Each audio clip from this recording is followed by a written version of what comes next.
继续来看前总统陈水扁，因为贪污洗钱，被判刑20年，目前是咧保外就医。有风声，讲总统蔡英文按算卸任进程，要来特赦掉陈水扁。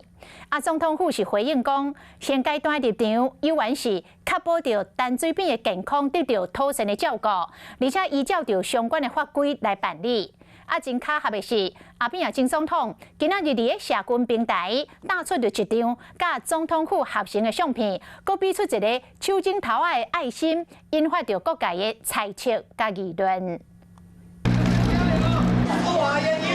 口手铐双手夹关关，化台湾加油司法员工。2008年，前总统陈水扁和特侦组以贪污洗钱等等5项罪名，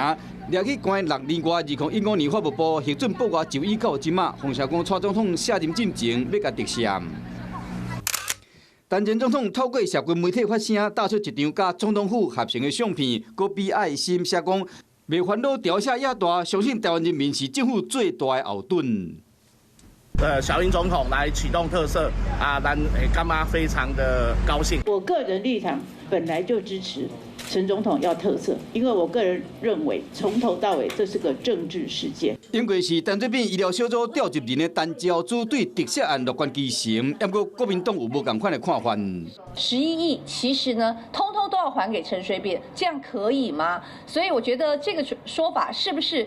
在做一个破梗？希望蔡英文不应该在他即将卸任的时候，最后做出一个这么重大的特赦的决定。立委关心的11亿，风声讲总统府方面冇想法，专门将伊宪法第40条再加上赦免法第3条，对受罪刑宣告之人给予免除期刑的执行，对陈水扁的特赦，卖追回11亿的不法所得，确保陈水扁得到妥善的健康照顾，依照相关的法。